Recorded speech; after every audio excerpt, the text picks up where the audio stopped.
In Beijing, the bustling capital of China, a city of 22.5 million people, two Indian restaurateurs, one Bengali, one Parsi are changing the way China tastes India.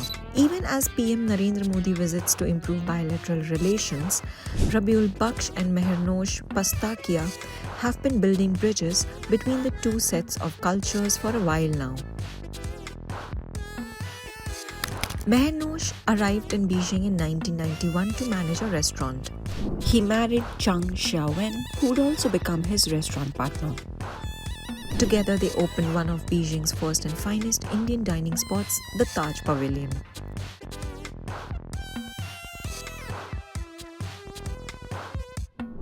From opening the first restaurant at the China World Trade Center to the historic one at Lido Hotel, Mehernosh has not just had everyday diners, but former Indian Prime Minister Atal Bihari Vajpayee, Dr. Manmohan Singh, former President APJ Abdul Kalam, and Prime Minister Modi too. Fluent in Mandarin, Mehernosh has made food his language of diplomacy.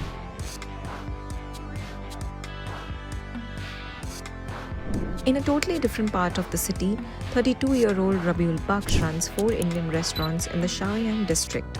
His journey is a part of 64-year-old generational legacy which started with Rabiul's grandfather cooking at village functions in Bengal's East Midnapur. Rabiul's father moved to Tokyo as a chef in 2007. Today in China's Beijing, Rabiul runs Dastan, Bollywood Tales, Mumbai Impression, Rabiul's Kitchen.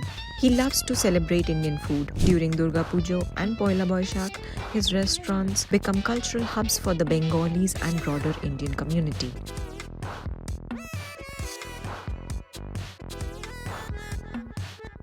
The remarkable achievement is a reflection of his family's legacy as culinary ambassadors of Bengal and India.